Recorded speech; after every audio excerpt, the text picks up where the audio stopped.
Hello everyone, welcome to this Mindy service.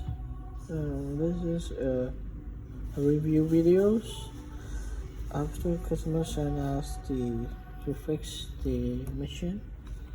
This is the Macbook Pro 2015 and problem was it's unable to boot OS operating system. So we try to replace the SSD and reinstall new OS, and it's able to boot normal.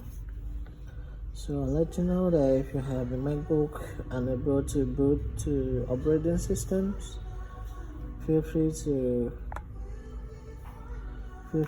contact us at the Mindy service for the assistance. And I'm gonna say thank you for watching the video and see you next video.